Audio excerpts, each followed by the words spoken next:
Hi, good afternoon, everyone. Thank you for joining our data warehouse webinar today. My name is Elaine Tanimura, and I'm part of PamTen and SheTech, and we'd like to welcome you to today's webinar. Just a few housekeeping rules. You should all be muted and your cameras are turned off. And if you have any questions for our presenters today, please put them in the Q&A box and we will answer them at the end of the presentation. This webinar is being recorded and we will share the link to the recording after today's session. I'd just like to tell you a little bit about PamTen. PamTen is a global IT staffing and enterprise services company with offices in Canada, the United States, and India. We offer a broad range of services from information technology needs, IT staffing, strategic advisory services, custom IT solutions, cybersecurity service, and product development.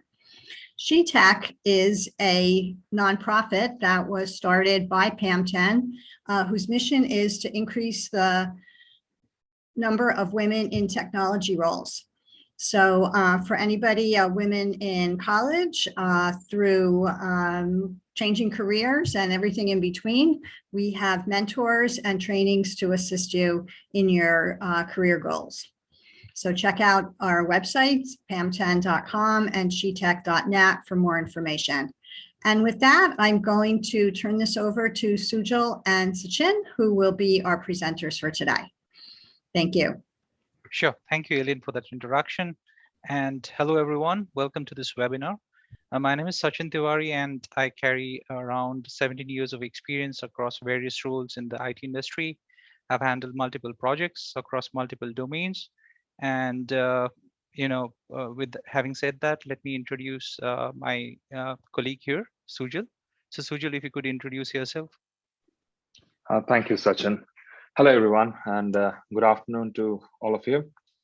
I'm Sujal, and I have been in the IT industry for a while. I'm, quite seasoned. I have spent around 17 plus years into the IT industry, and I have handled various areas of businesses, starting from the key point that we're discussing today, which is around data warehousing, analytics, cognitive automation, and a lot of cloud technologies.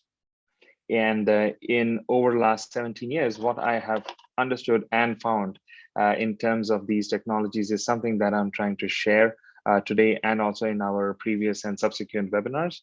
So happy to have all of you on board and looking forward for a lot of questions and an interactive session.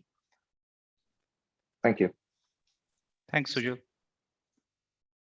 So the agenda for today is to give you all a holistic overview on this vast topic. Obviously, for a 1-hour session, it may not be possible to go in depth, but we'll talk about data warehousing. We'll talk about, where it fits into the industry. We'll talk about the industry insights, the various domains where data warehousing is used. We'll try to understand the difference between data warehouse and the database that you see. We'll look into job market. We'll look into the roles. We'll also give you guidance on how to develop your skills and stand out for the competition. So with having said that, let us start with, the digital transformation and digital landscape slide. So here, what we are saying is digital transformation or digitization, as we call it, is the adoption of digital technology to transform services and business that are using old technologies into a digital platform. So a data warehouse, involves all of these 3 domains that is very important right now. Whatever you see in terms of data, data is being collected every day, and then it's being used for converting that data into meaningful information through analytics. And then you also see that cloud is also various sources of cloud, right? Like, for example, Azure or AWS, they are part of this digital landscape. Then we talk about data science on how to use this data and apply it for meaningful technologies, the state-of-the-art technologies. So having said that, Sujal, probably you might want to pitch in here and talk about how data warehouse fits into this entire paradigm. Sure, thanks, Sachin. So if you can go back to the previous slide 1 minute. Okay, so as we see, as data warehousing is called data warehousing, it kind of sticks to the English meaning of it, right? So as a warehouse, we manage a lot of products or a lot of items in the same place, and we maintain the inventory. It's in the same manner how data warehouse plays an important role in digital transformation. So from a high level, if you talk about digital transformation, it is everything that involves digitization of all the manual activities that used to happen. That's one side of it. And then adding the automation and the intelligence to build that end-to-end solution for a better customer experience and a faster processing of any kind of information is what more of digital transformation is about. So digital transformation takes care of few key items. That is, one is the logging of all the transactions. The second one is automating that. And the third one is the customer success and the customer experience piece, which plays a vital role, because any transformation is not successful if you do not have a customer success story or a customer satisfaction story. As it plays along from digital warehousing perspective, you have data analytics, data science, and cloud mentioned here. So most of these areas from a data warehousing perspective, what we get is all the transaction information. So if you look at cloud hosting, storage, logs, everything is transactional information that actually gets pulled into an environment which is more of a data warehouse. So that's one. How data science plays in.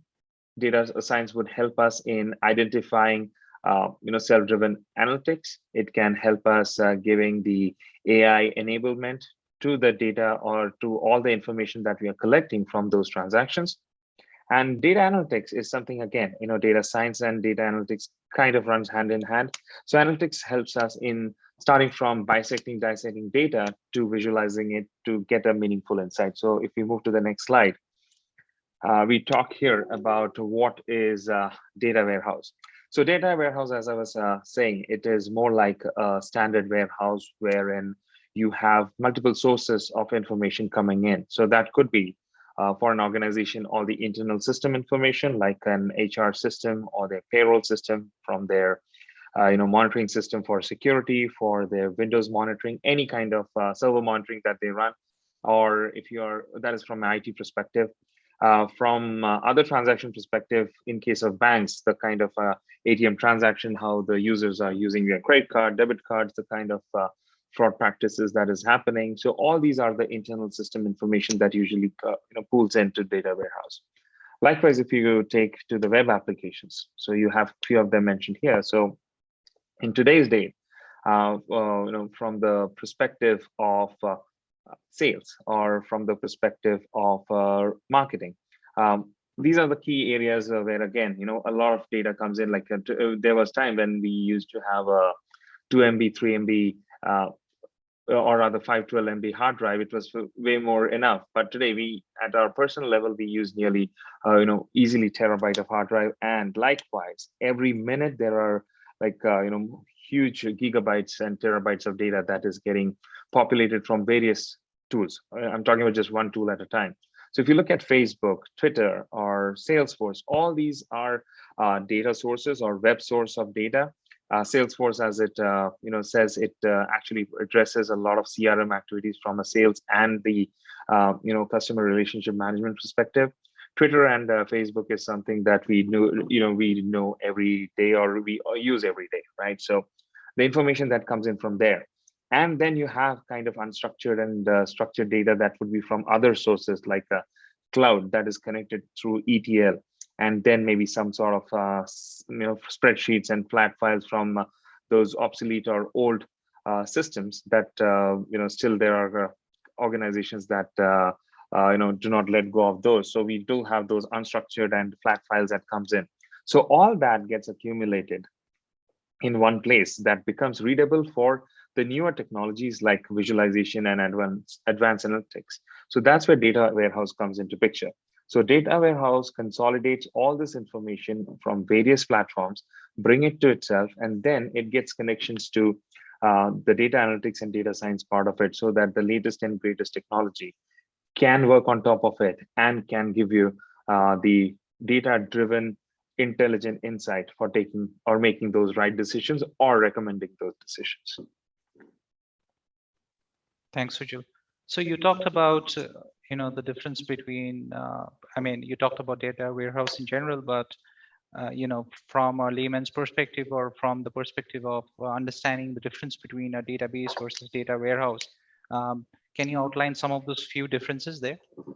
Okay.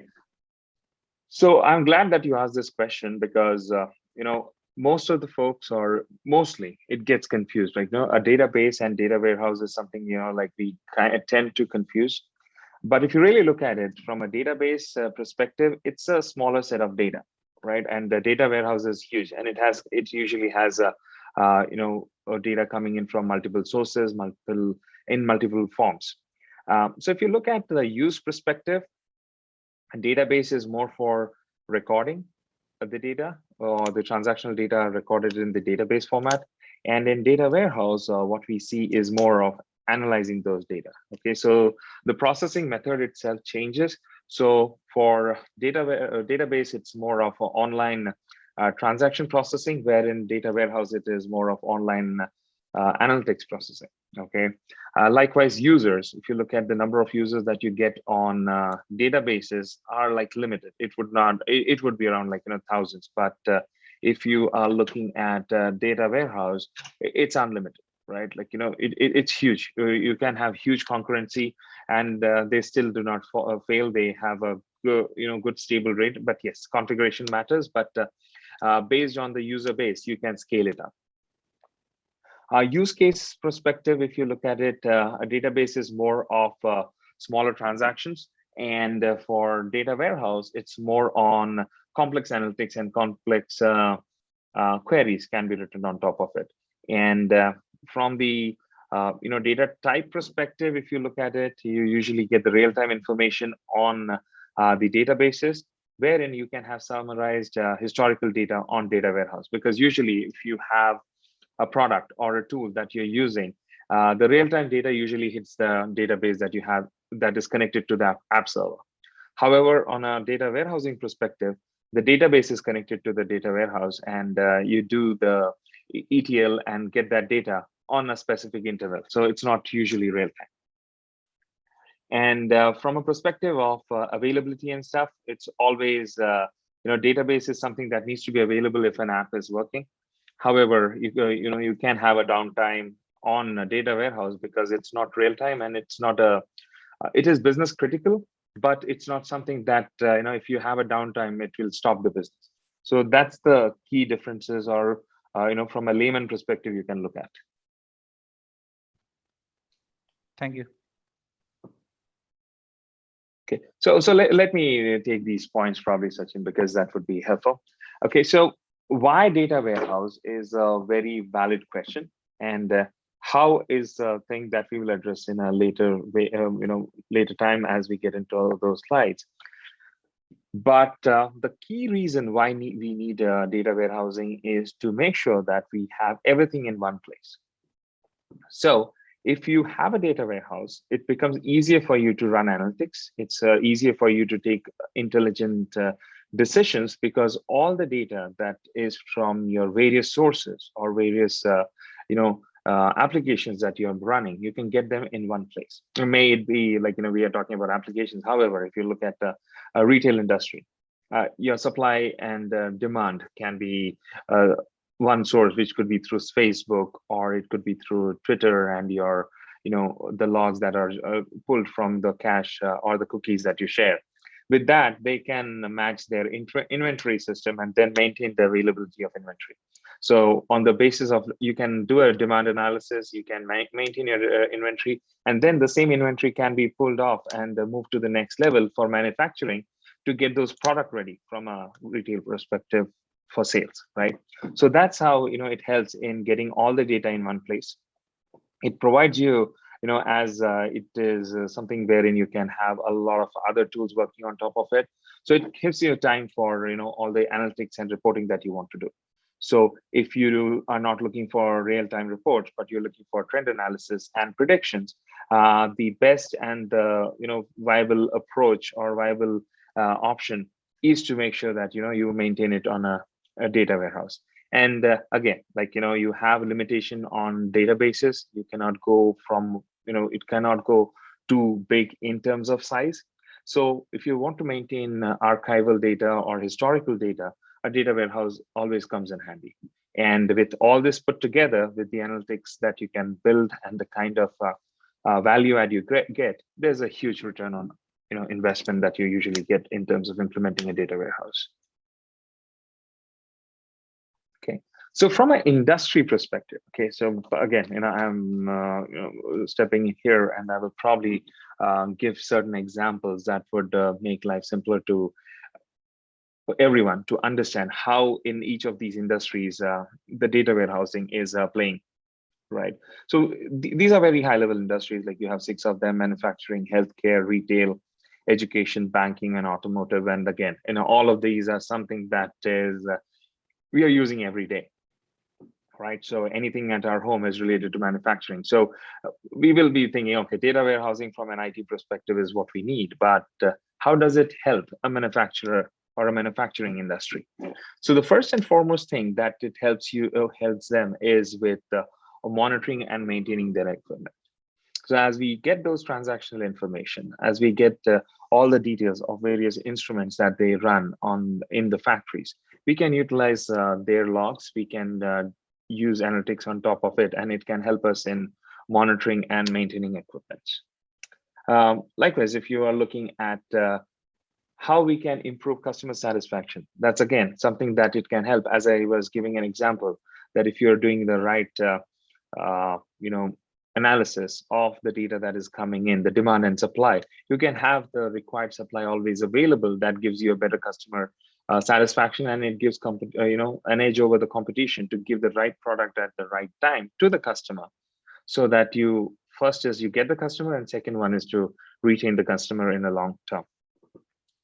The other thing is around the supply chain, because again, manufacturing is of no use if there is no proper mechanism of supply chain.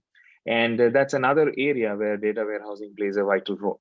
So maintaining the supply chain, maintaining the the information of when is your raw material arriving, when is the raw material going to come out, get over, how do you manage those inventory. So those kind of intelligence is something that is needed by the manufacturing industry.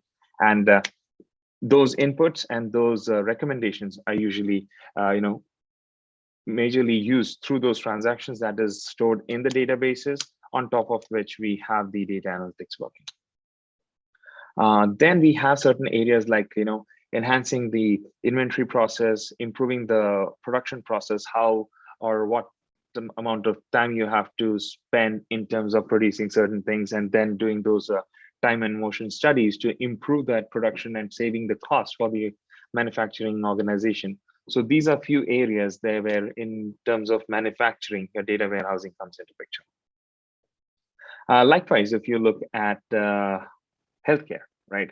Healthcare is another vital area, and probably in last 1.5 years, I think everybody has questioned in some way, form, size onto the healthcare industry, how and why things are slow or whatsoever, right? So that's another area wherein you can use data warehousing at a very the regular level, right? So one is to understand how the demand or the requirement of hospitals. So today's date, if you're looking at let's say a virus infection like COVID, so if you are using that data in a right structure and all the informations are available at easy disposal, the best part is you can actually start predicting a certain level of requirement of how much of a hospitalization might be required from a patient perspective. So that is where your data warehousing transactions would come into picture. Then tracking the spread of COVID, that's another area. Then monitoring inventory, like starting from your vaccines to tracking the various other items that is required, like oxygen cylinders, or maybe things like medicines that is required at a a hospital. So those kind of inventory management can be something that can be done through data warehousing and analytics put together.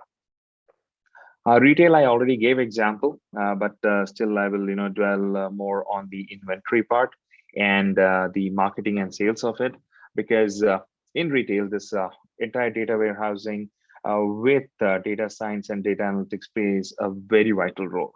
Because in today's date, once you say, like, we are a social being, and we all of us definitely go back and start looking at social media for something or the other. But the best part is you look for a mobile phone plan today, and the next hour onwards, whatever recommendation that you see on your Facebook, Twitter handle, your YouTube, anywhere, is going to be related to mobile phone, right? So it could be like maybe it's from AT&T, from Rogers, from from any other provider, but you will start getting those recommendations that these are the few plans, these are promotions that are being offered. So how does that come into picture? All the transactions or the cache or the cookie acceptance that you did, that is getting utilized. So you search for your mobile phone once, and now that the information is available at backend for Facebook, for Twitter, and even for Best Buy to recommend what you should buy or what they could sell. So in some way or the other, our capacity to purchase and what we purchase is actually getting influenced through this kind of mechanism. Education, yes. If most of us are familiar with applications like, say, YouTube, right? So if you have searched anything today, you search something related to data warehouse, and I'm sure tomorrow onwards on YouTube, you would start seeing recommendation on Udemy or Coursera on education items around data warehousing or any other stuff. If you're searching for school, you will start getting those information of various schools that are coming into, coming into play, wherein you can go and study. So that data is again transactional, and information is captured in some form, and it starts giving you recommendation. Likewise for banking, banking, the use cases are pretty stronger because it's not just about sales, because again, retail banking again relates back to retail. But with banking, there is a lot of areas wherein it helps you protect the frauds that usually happens on credit card and your banking side. Okay, so your personal bank or your checking account, if it is getting any kind of abnormal transactions, or you're having certain transactions that is out of league from probably while you're in Canada or US, you're not the transaction is being done from some different IP address. Those kind of things are something that gets flagged, and you start either getting calls or you start getting alerts that there are some banking transaction happening. So that's how banks use it to protect fraud, and then also use the same mechanism of retail industry to capture their customers. From automotive perspective, that's again like a wide area, and probably I will give a couple of examples. So one is about tracing accidents, or utilizing the tagging, or rather the bills that we get as we go, if you cross our signals or if we overspeed, the tickets that we get, to an extent there we use those logs, and we get those tickets in the form of whatever we pay is only because of a certain level of data warehousing is done, starting from tagging of the cars to tagging of the RFID, and also the images and all those things that are captured, and analytics is run on top of it. The final one I will talk about is autonomous vehicles, which is a future that is yet to be completely done, but that's something wherein each of these electric cars and autonomous semi-autonomous vehicles start share their transactional information, so that the routes are finalized. And if you're putting certain information, like even for Google Maps, whatever information that you get, it's all transactional, and all those transactions are something that is a result of data warehousing. And through analytics, it gives you the fastest and the best possible route to reach to a specific place. So that's how this entire ecosystem works. And it's huge, right? It's not that we can get over learning it. just like that in a few weeks, or rather few days or a few weeks. But yes, there are a lot of pieces, moving pieces in data warehousing, because it's not just storing that information, but also you have ETL, you have database connections, you have the best connections that you can make for the data to flow, the security system that has to build so that whatever data comes in, it is encrypted. So there is a lot of moving parts that comes into picture as we talk about data warehousing. So if you move to next slide, Sachin. So from a job landscape perspective, if you really look at the next, this year and next year, what we have from World Economic Forum is more, or rather everything that you look at, which is highlighted, is some way or the other related to either data warehousing or data. Like data is the key. Okay, so I'm sure most of you would have heard that the data is the new oil, right? So that's how it is that anywhere you go, everything that we do is some way or the other, it is transactional. It is captured in the form of data. And as we capture all this data information, these, the top 10 that you see here, a few of them are specifically in and around data, like the data analyst job is somewhere related to data science. It's related to data warehousing, because again, if you're a data scientist, you are completely dependent on some way or the other going to use a data warehouse. AI and machine learning, data warehousing information is needed to build those AI and machine learning algorithms or connect them together to get a recommendation or value insight. Software development, yes, as I said, that you have ETL, you have security. So all those things comes into play from the software and application development side. And again, whatever you build, whatever you design, it's of no use if you do not have a sales and marketing professional in the business. Because whatever we do, however we do, it doesn't matter. If you cannot sell it, it's again, it's going to just sit in the shelf. So that's another important role that is building up. Big data is the next level of data warehousing, wherein all the intelligence and the kind of overall size that we are bringing in, or the size of data that is coming in today, it's automatically going to be into big data, or big data ecosystem is what is going to be the not next, it's already there, but it will be more and more spoken than just the data warehouse. Okay, so if you move to next slide.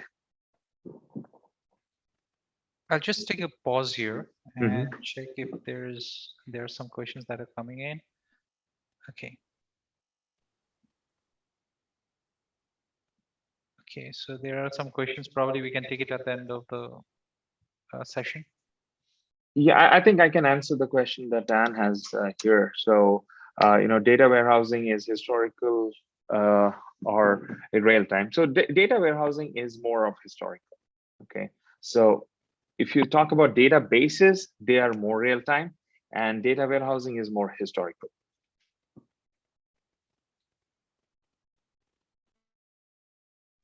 Okay, so these are few, key roles, or as you want, if you make a career, or if you want to make a career in data warehousing, these are few key roles that we usually have, right? One is a data engineer, which is more about folks who would be working on ETL and stuff. And if you really look at in today's cloud environment, folks who are going to work on Azure Data Factory, or maybe something like AWS Glue. So those are the folks who will be working on that.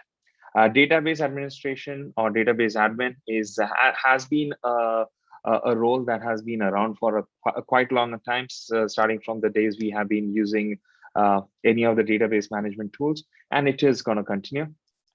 A data specialist is more of those key folks who would be more of consultants who would be guiding in terms of how the data warehouse structure should be, how the unstructured data should be pulled in, how or what would be the connections, what is the kind of encryptions that needs to be built. Data architect is more of those folks, and data warehouse architects, both of them are kind of very closely related. However, data architect is more around the the ETL and the connection part, how this entire streamlining happens, and data warehouse architect would be those folks who would be working on the data warehousing perspective, how to maximize or optimize the data that is available, and it's available at a disposal, so that if it though not a real time, but if you are connecting it to visualization tools, or if you are connecting it to tools like data analytics, how you can get the best and the fastest results. So those kind of roles are related to the data warehouse architect. And now, if you're really looking at making a career here, so most of these areas have specifics, or rather very vast list of tools and technologies. But if you pick up the big three or the big four, big three in cloud, all of them have something or the other in these areas. So as we have been, in our previous sessions also, we have been talking about cloud a lot. And as the next generation of computing is definitely going to be, like 100% on cloud, nearly. So considering that, any of these areas, the tools and technologies that I spoke about, like Azure Data Factory, or maybe something like AWS Glue, or Synapse, or Databricks, or Snowflake. So these are a few of those tools that can help in terms of growing into, or getting a quick win into the next level into data warehousing. So here we are talking about some of the tools and technologies like Amazon Redshift. Like there are a few which most of the folks have heard, or some of you would have heard. Something like Amazon Redshift. Microsoft, it's more into, like, there are 3 to 4 items that you can probably use. One is Azure Data Factory. Then you have Synapse. You have Databricks, which are from the Microsoft side. Then you have Snowflake, which is another big player in terms of ETL and data warehousing piece. Teradata, and then you have DynamoDB, which is part of Amazon. Then SAP HANA and MariaDB, which is again one of those databases that are used for administering, or like backend database for some of the ERP solutions. And Cloudera, which has been a long-time player into data warehousing environment. So these are a few big names, though we have around 16 of them, but there are like nearly 8 to 9 of them which are big names, and they are like always in demand, apart from the ones that are already listed, which is more like, I would say that they are also not that it's not in demand, but it's more like secondary because of the cost and various other aspects. But if you're looking at large organizations, they prefer to go with proprietary larger software companies. So that way, the ones I named would be the most relevant ones. Okay, so let's move to the next one. Now, again, like as you talk about data warehouse or any other technologies, like how do we stand out is definitely very important. So as I spoke about various technologies and tools into data warehousing, our first key decision that we need to make is, or rather, let me go step by step, because again, that is something that made my decisions easy. Because again, it's vast. As I said, I want to be a data warehousing specialist would not be a good approach, because again, it would be a top-down approach, and as you reach to the next level, you will understand that it actually splits, and then you really get spread very thin. Now, say, for example, if you are going ahead and saying that, okay, I want to pursue my career on data warehousing. So your next question that you should ask yourself is, where? Is it going to be on-prem solutions, or shall I go ahead and pursue that for cloud? Now, on-prem is a great idea, but if I'm looking at my career over the next 5 to 10 years, would that be a value add? No. If it's not, the answer is yes or no, that you can probably take a decision. But if the answer is no, then the next answer is, okay, what is it then? I should go for cloud. Now, as we say cloud, Amazon has a year-on-year growth of 35%. Azure has a year-on-year growth of 36%, and Google has slightly higher, considering the market share and the overall volume is too less. So if they get even equal number of customers that AWS or Azure gets, it would be way more higher, and they are catching up in the market right now. So out of these three, or maybe you can even go with IBM Cloud or Oracle Cloud, the list is endless. Now, if you go that route, so what is your next step? Like, I want to go into AWS or I go into Azure. Now, let's say we take a decision that we go with Azure. Now, if you're going to be into the Azure ecosystem, then you are now covered. You just need to go back, look at 4 to 5 key solutions or key services that is available on Azure. You start working on it, and you start skilling yourself on that. So, selecting the right tool is a very important thing. So your tool selection always going to be lying around 2 aspects. One is what you want to do and how you want to do. So if you have these 2 questions clear, then you can choose the right technology, and then you can go ahead and start skilling yourself, get the right skills. The next step would be understand, what are the kind of projects you get. Like, with PamTen, we have our training programs wherein we provide training, we provide real-time projects, and then as you do the real market projects and real issues or day-to-day operational issues you handle, that's when you get to the next level of being job ready. Because just having a training around a product would maybe clear an interview, but sustaining in the job is very important. And again, liking the job, because if you're at a time when you are getting trained, it makes a lot of sense to learn a lot of things. But once you're trained and you get to a job and you have cleared the interview, the expectation of the folks who are hiring you is very clear. From day one, you are supposed to perform. And if you're not performing, then automatically things change. It becomes a pressurizing situation. So it's always good to look for the right skill, right technology that you need to go for, and then skill yourself, get some real-time projects, and then be ready for the job so that you are performing from day one. So that's how we can stand out, because this is something that I did and it played out well for me. And most of the folks whom I have learned from, it's something or the other, they have run it in the same manner, because you have to be job ready to do any of those points. Let's move to the next.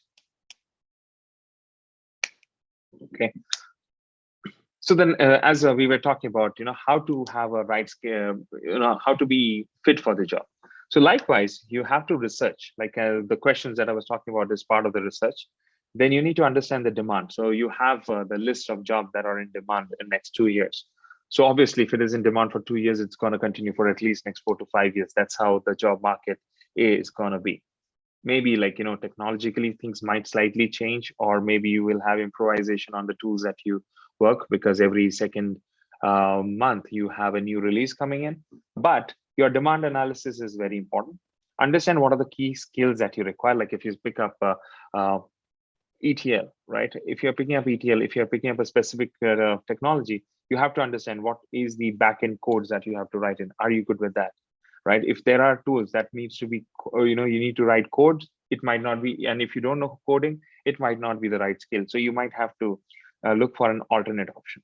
So that level of, demand analysis and core skill analysis is required. And then you have to look for the curriculum wherein, you get the complete training, what all information is needed, how you need to handle, the codes, how you need to handle your day one jobs. And, you need to have the real-time market experience, more of like day-to-day operational issues that you face. So those are the things that should be part of the curriculum, so that you can learn from the right folks in the right way. Let's move to the next one. Okay, so here we talk more about how PamTen stands out, because if you really go ahead and Google and YouTube certain generic terms like data warehousing, you will have hundreds and thousands of videos come, or rather I would say 1 million of videos would be showing up. But would that add value is first thing, because again, it's generic content. It is definitely technology related, but the level of hand holding you get is almost nil. There's no professional issues that you discuss with, apart from probably you can go to certain wiki pages to get answers to your troubleshooting, but otherwise not really. Likewise, if you go to Udemy, Coursera, or LinkedIn, you do get the technology training, you get those use cases, but you don't get those real-time market scenarios or real-time data that comes into play with. wherein, like, if you are looking at PamTen, how our training program works is basically we provide the generic information, the technology training, and use cases. But the differentiator that we have is the industry readiness, because we provide the industry data, we provide you with the real time, because as we are already also a software company, we provide the real time projects wherein you can work and you understand how the daily operations and daily delivery works. And on the basis of that, you can be more confident as you get into the market to find a job. Okay, so we open up for any question or questions that you have further. Let me quickly go back and check the chat.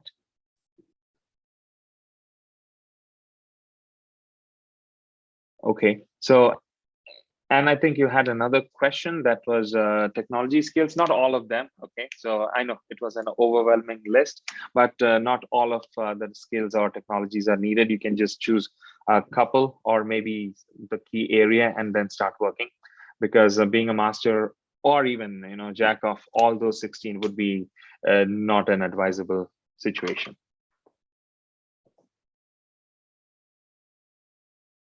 Okay, so the next question I get is, do we have the testers in demand for data warehousing?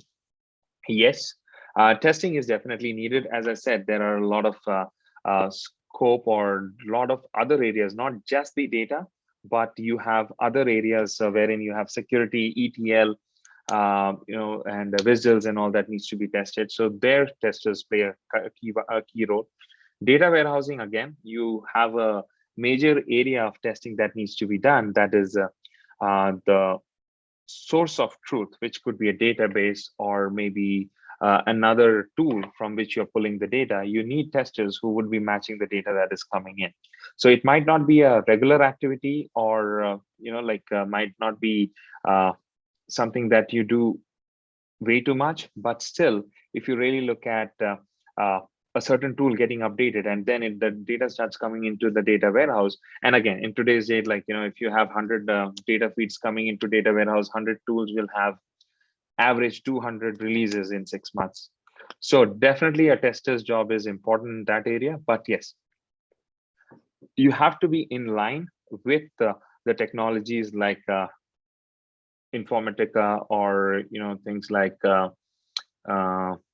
Azure's ADF, right? So, or Azure Data Factory. So those kind of skills would be good to have, because that helps you not just to be a tester, but also if your tests are failing, you can recommend certain things. So that helps you move to the next level too. So just not that, you can't be a tester all the while, right? So obviously you have to get into different roles. So likewise, that helps you in growing the career.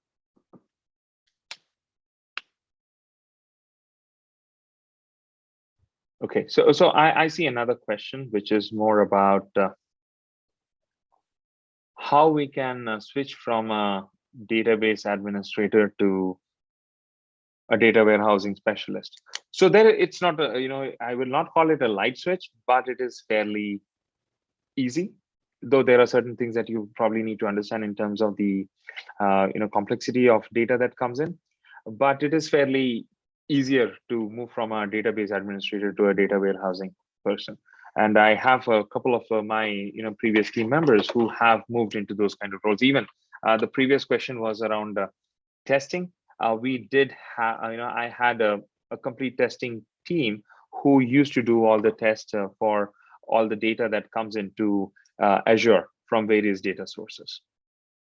And the other question that I see is around automation. Yes, automation is another key area which plays a lot of importance when it comes to data warehousing or anything related to data, because it's not always manual. And when you say data warehouse and you're talking about millions and zillions of rows and columns and hundreds of tables, if you really need to run a match, or if you need to run a certain level of algorithm on top of it, or cleanup of that data, all those things has to be done through automation. because manual effort would be like, it would take years, and by those years you will have the same amount of data again getting generated. So if you're really looking at automation, data automation is something that would help, and there are a lot of tools and open source tools like Python and stuff that helps in data cleansing, data cleanup, and all that plays a vital role in data warehousing. That could be something that is very helpful. Okay. So relationship, okay, that's another good question, wherein we have, what is the relationship between data analytics and data warehousing? So again, if you really ask if there is a relationship, there is a relationship, but it's more like, the relationship is not directly proportional, because analytics is about multi-dimension data mostly. Okay, because otherwise, if you're just doing basic reports, or single dimension, it's more of reporting or using Excel or certain things like that. But when it comes to multi-dimension data, that's where your analytics comes into picture. And data warehouse is a very good resource or source for multi-dimension data. As I said, that you can have 30 to 100 or thousands of data stores or data mart, or you can have data sources from which multiple data is coming in. So on top of it, when you have to build something to give you recommendation, to give you the dissection, bisection of data, then to plug in the visualization, you definitely need data science or data analytics to play. So they are related very much, but again, as I said, they are not like, it's not that either of them cannot survive without each other, but you still have a very close relationship for both of them to have value add brought in for customers, or to make sense in terms of relationships that you build.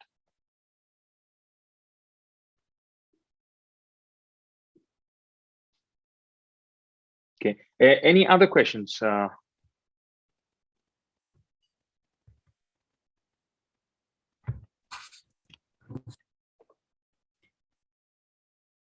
Okay, so I think we don't have any more questions coming in. So Eileen, over to you. Sure. So Sujal and Sachin, thank you as always. Sujal, thanks once again for sharing your knowledge, your expertise, your advice, your suggestions, all of the above. And Sachin, thank you for assisting with today's presentation. Regarding our next webinar, it's going to be on August 10th, and the topic is Next Gen Web Apps. So registration is opened on PamTen.com, or be on the lookout for an email with the link to register. So thanks again, everyone, for joining today, and we'll see you again soon. Thank you.